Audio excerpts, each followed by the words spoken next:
بسم اللہ الرحمن الرحیم۔ دی مسلم پوسٹ کے معزز سامعین و ناظرین السلام علیکم۔ ایک نئی ویڈیو کے ساتھ باسط زمان آپ کی خدمت میں حاضر ہے۔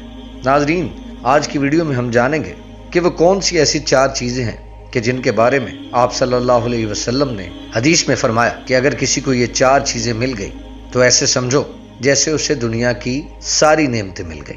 ناظرین، اس سے پہلے کہ ہم اس ویڈیو کے اوپر بات کریں، ہمیں ان 4 چیزوں کے بارے میں جاننے کی ضرورت ہے کہ جو اللہ تعالیٰ کو سب سے زیادہ محبوب ہے۔ ناظرین، جب ہم پر مصیبت آئے تو ہمیں چاہیے کہ ہم صبر کریں، ہمیں چاہیے کہ ہم اللہ تعالیٰ کا شکر ادا کریں، کیونکہ بعض اوقات چھوٹی مصیبتیں بڑی مصیبتوں کو ٹال دیتی ہیں۔ اللہ تعالیٰ قرآن مجید میں فرماتے ہیں کہ انسان فطرتاً ناشکرا ہے، اسی لیے کہ تم میں سے اکثر شکر کرنے والے نہیں۔ صبر کا اور شکر کا انسان کی زندگی میں کیا کردار ہے؟ صبر انسان کو اس حقیقت سے آگاہ کرتا ہے جو جلد بازی میں اسے حاصل نہیں ہو سکتی۔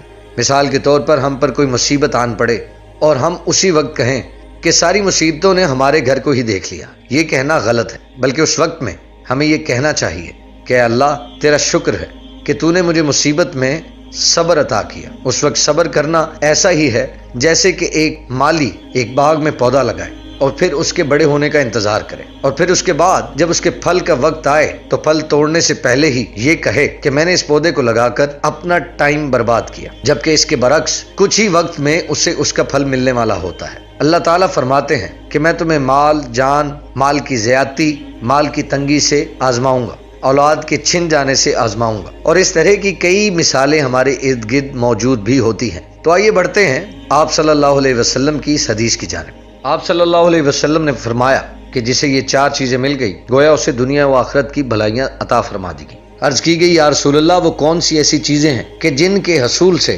دنیا و آخرت کی بھلائیاں عطا کر دی جاتی ہیں؟ آپ صلی اللہ علیہ وسلم نے فرمایا کہ جسے شکر کرنے والا دل مل گیا۔ دوسرے نمبر پر آپ صلی اللہ علیہ وسلم نے فرمایا کہ جسے اللہ کا ذکر کرنے والی زبان عطا کر دی گئی۔ تیسرے نمبر پر آپ صلی اللہ علیہ وسلم نے فرمایا کہ کسی شخص کو مصیبت میں صبر کرنے والا بدن عطا کر دیا گیا۔ چوتھی اور آخری اور انتہائی اہم بات یہ کہ آپ صلی اللہ علیہ وسلم نے فرمایا کہ کسی کو ایسی بیوی مل گئی کہ جو نہ اس کے مال میں خیانت کرے اور نہ ہی اس کی عزت میں، تو گویا اللہ تعالیٰ نے اسے دنیا و آخرت کی تمام بھلائیاں عطا فرما دی۔ ناظرین، انسان کی تخلیق کا اصل مقصد اللہ تعالیٰ کا ذکر، اللہ تعالیٰ کی عبادت اور اللہ کی مخلوق کے ساتھ معاملات پر منتج ہے۔ ناظرین، ہمیں چاہیے کہ ہم اللہ کا ذکر کریں، اللہ کی عبادت کریں، اللہ کے احکامات کی فرما برداری کریں۔ ناظرین، ہمیں ہر وقت اس بات کو سوچنے کی اور اس پر عمل کرنے کی ضرورت ہے کہ ہمیں پیدا کرنے کا مقصد کیا تھا۔ اس ضمن میں کئی احادیث آپ صلی اللہ علیہ وسلم سے صحابہ نے نقل فرمائی ہیں۔ انسان کی زندگی کا مقصد صرف پیسہ کمانا ہی نہیں، بلکہ یہ دنیا ایک عارضی ٹھکانہ ہے۔ ہمیں بیک وقت شیطان سے اور اپنے نفس سے بچنا ہے۔ میں امید کرتا ہوں کہ آپ کو یہ ویڈیو پسند آئی ہوگی۔ اگر آپ کو یہ ویڈیو پسند آئی ہے تو ہمارے چینل کو ضرور سبسکرائب کیجیے اور اس ویڈیو کو زیادہ سے زیادہ لائک اور شیئر کیجیے۔ اگلی ویڈیو تک کے لیے باسط زمان کو اجازت دیجیے۔ اللہ نگہبان۔